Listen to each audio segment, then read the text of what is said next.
Olá pessoal, tudo bem? Vamos iniciar aqui mais um conteúdo novo. Vamos falar um pouquinho sobre as capacidades físicas, né? São alguns atributos físicos treináveis que todos os seres humanos têm, né?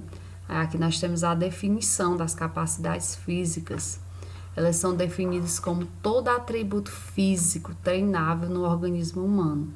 Em outras palavras, são todas as qualidades físicas motoras passíveis de treinamento comumente classificadas em diversos tipos.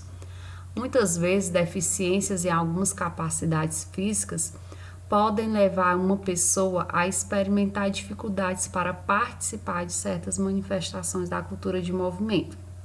Gente, é o que eu falei em aulas passadas, da questão de pessoas que têm dificuldade. Tem pessoas que têm dificuldade para correr, até para andar, quando está caminhando, no caminho direito, não sabe correr, não sabe dar um pulo, a questão da lateralidade, porque isso não foi trabalhado lá na educação infantil de vocês. Eu até já dei esses exemplos. E quando essa capacidade ela é treinada, né, ela vai ser bem desenvolvida. A pessoa vai conseguir fazer o movimento correto.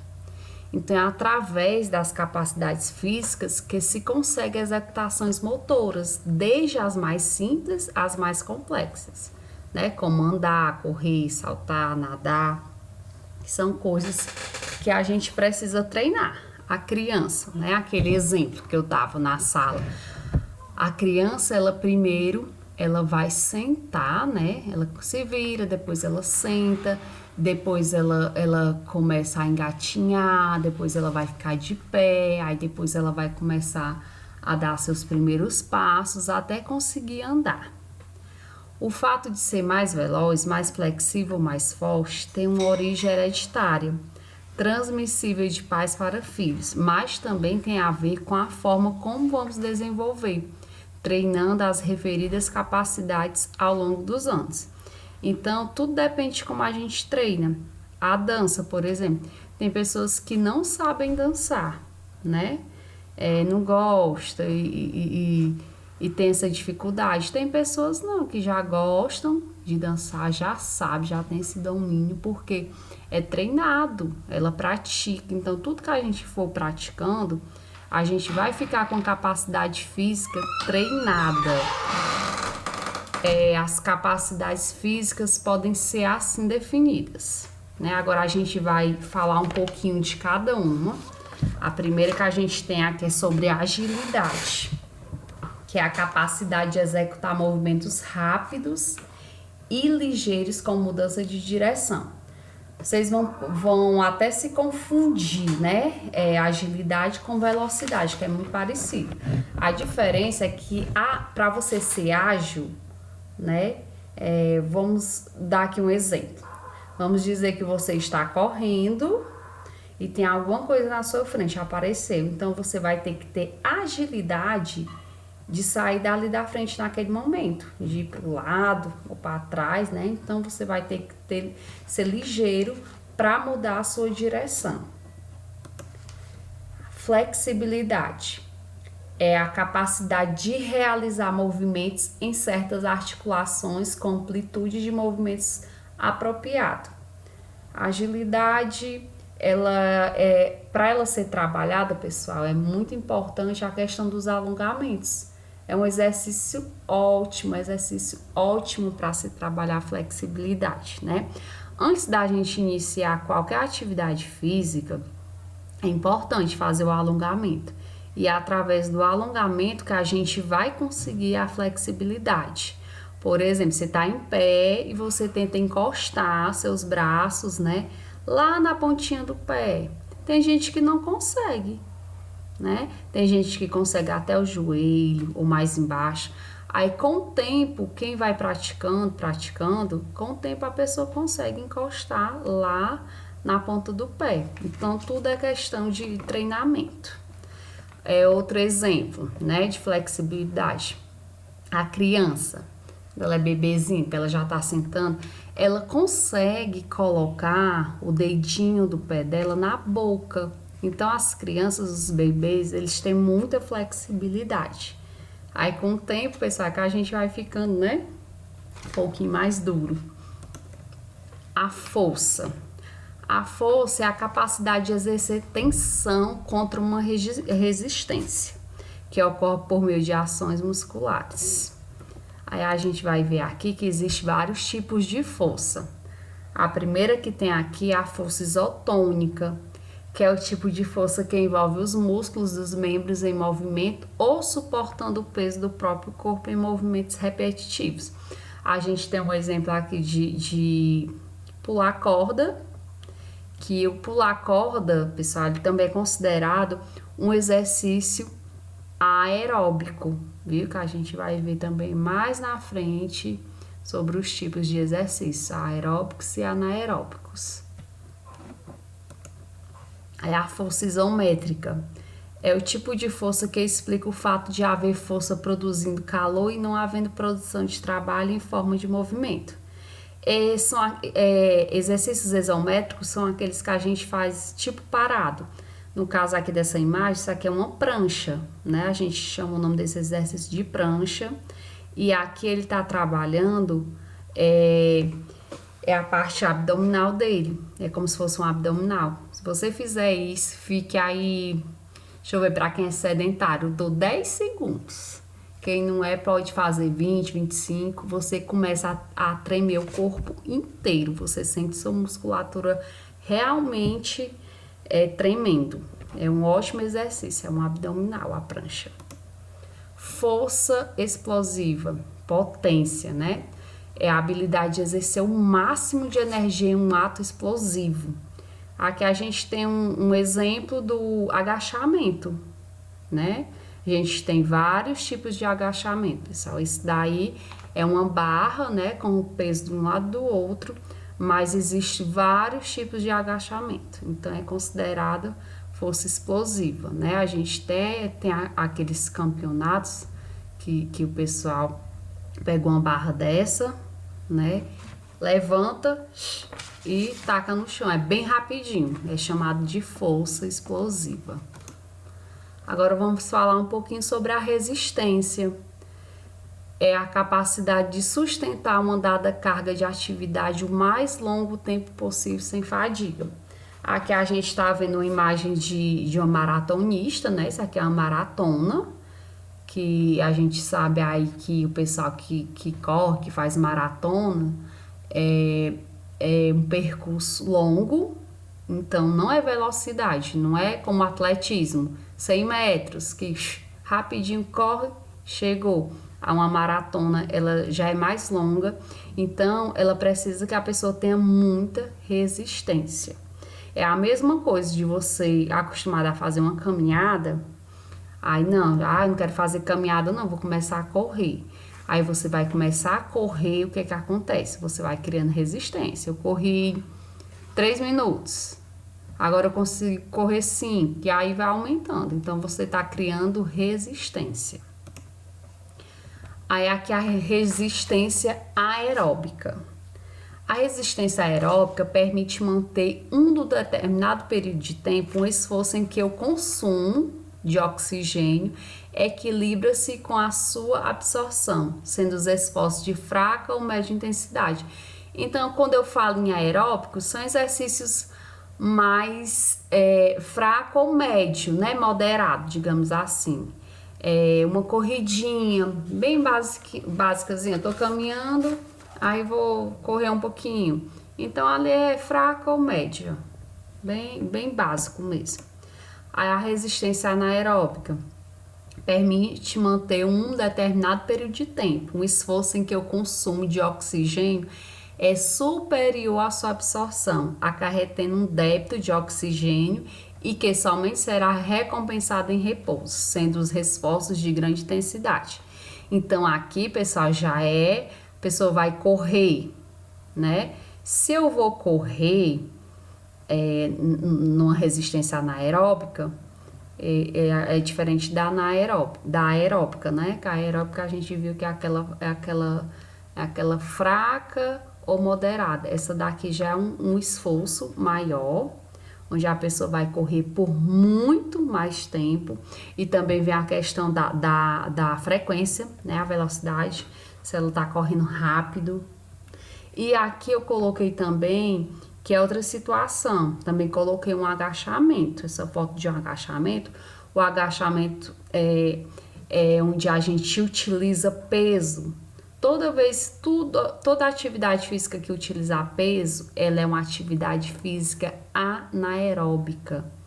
Por quê? Porque o consumo de oxigênio é superior à absorção dele, né? Por isso é considerada a resistência anaeróbica. Então, também, aqui a musculação, no caso, o agachamento também é considerado. Aqui ele também tem que ter resistência. Além dele ter força, tem que ter força e também tem que ter resistência para aguentar o peso, né? Que ele tá aí suportando. É resistência muscular localizada, que a gente fala, o RML, né? É a capacidade do músculo em trabalhar contra uma resistência moderada durante longos períodos de tempo. Aí aqui eu coloquei vários exercícios, né? Nesse de baixo, que vocês estão vendo aí, que é um cara com a camisa branca e o shortinho verde, ele tá se alongando, isso ali é um alongamento, que também é considerado flexibilidade, trabalhar a flexibilidade também. Nessa outra foto também que tá o rapaz e a moça de blusa verde, também eles estão trabalhando, é um alongamento também trabalha a resistência muscular, também é alongamento. Em todas as fotos acontece essa situação. Então, tudo isso é considerado a resistência muscular localizada, viu?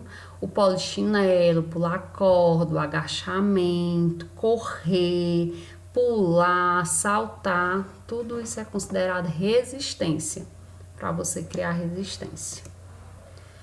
Agora a gente vai falar um pouquinho de agilidade. Primeiro slide foi falando sobre velocidade. O primeiro slide a gente falou sobre agilidade, que eu disse que vocês poderiam se confundir com velocidade, né? Aí vamos ver o que é a velocidade.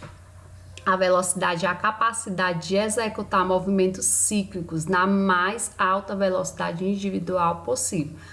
Aqui tem que ser muito rápido. Em curto tempo, é como se você estivesse correndo, vamos dizer, de um ponto X até outro, bem rapidinho, mas tem que ser muito rápido.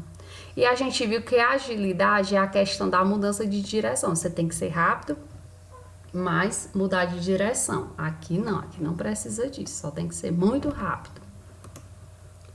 Aí tem os tipos de velocidade também. A velocidade de deslocamento, que é a capacidade máxima de uma pessoa deslocar-se de um ponto a outro. Aí aqui eu coloquei um exemplo de um jogo de vôlei, né? O vôlei, quando a bola vem, a pessoa tem que ser muito rápida para poder conseguir tocar nela, né? E ela deslocou-se de um ponto para o outro para poder sacar, tocar, dependendo da situação que acontecer aqui na hora do jogo. Tá certo? Velocidade de reação. Rapidez com a qual uma pessoa é capaz de responder a um estímulo, ou visual, ou auditivo, ou tátil. Tempo requerido a ser iniciada a resposta a um estímulo recebido. No caso aqui, um goleiro, né? Quando vamos dizer que é um pênalti, o goleiro vai pegar essa bola, ele vai ter que ser muito rápido, vai ter que ter uma visão excelente e ser ágil, né? Ser muito rápido para poder pegar a bola. Velocidade de membros. Capacidade de mover membros superiores ou inferiores, né? Que são os braços e as pernas tão rápidos quanto possível. No caso aqui eu coloquei realmente a corrida, porque na corrida, quando você está correndo, você está movimentando tanto os braços quanto as pernas. Vamos falar um pouquinho sobre equilíbrio, que é outra capacidade física, né? Tem muita gente que tem dificuldade de se equilibrar. é a qualidade física conseguida por uma combinação de ações musculares com o propósito de assumir e sustentar o corpo sobre uma base, contra a lei da gravidade. Pode ser de 3 tipos, ela pode ser dinâmico, estático e recuperado. Aí nós vamos ver aqui esses 3 tipos de situações de equilíbrio. Equilíbrio estático é adquirido em determinada posição. É você ficar numa posição lá por um tempo, tipo a brincadeira da estátua. Fica lá, vê se você consegue ficar até quanto tempo, né? Em equilíbrio estático. Equilíbrio dinâmico é adquirido durante o movimento, né? Então aqui você está se movimentando, mas tem que se equilibrar, né? Vamos dizer que você vai fazer um zigue-zague. Um zigue-zague você tem que saber se equilibrar, porque senão você cai. Equilíbrio recuperado. Explica a recuperação do equilíbrio após o corpo ter estado em movimento. Você vai fazer um movimento e na volta desse movimento você vai ter que se recuperar. No caso aqui eu botei até a foto de uma ginasta, porque elas fazem muitos movimentos, né? E ela, na hora que ela termina o movimento, ela não pode cair, ela tem que se recuperar daquele movimento. Então é considerado equilíbrio recuperado. Agora, a coordenação motora, que é a capacidade física que permite realizar uma sequência de exercícios de forma coordenada, que é aí onde o bicho pega, que muita gente não tem coordenação motora, que é o caso que eu falei para vocês. É o caso de correr, não sabe chutar uma bola, lateralidade, né? Vamos dançar 2 passinhos para a direita, 2 passinhos para a esquerda, não sabe. Outra coisa, às vezes se confunde com o que é direito, esquerdo também. Aí o bambolê também, para você saber brincar de bambolê, tem que ter toda uma coordenação motora, né? Amarelinha, a brincadeira de amarelinha, você também tem que ter a coordenação motora. Então, são várias atividades que se trabalham a coordenação motora. Por isso que eu estou dizendo a vocês, tudo tem a ver, pessoal, com a questão da nossa educação infantil, que infelizmente ela não foi bem trabalhada, as nossas capacidades físicas. Aí eu vou terminando aqui com uma mensagem, né? A força não provém da capacidade física, provém de uma vontade indomável. De Gandhi, nessa mensagem. Espero que vocês tenham entendido, tá certo? Essa aula. Quem não tiver entendido alguma coisa, podem me perguntar, mandar mensagens. Eu vou deixar aqui no YouTube, no canal da escola. Também vocês vão ter acesso no Google Sala de Aula. Eu vou mandar também no grupo de WhatsApp. Então, qualquer dúvida, me mandem mensagem, podem deixar nos comentários, tá bom? Então, um beijo, fiquem com Deus, tá bom, pessoal? Tudo de bom para vocês. Fiquem com Deus. Até a próxima.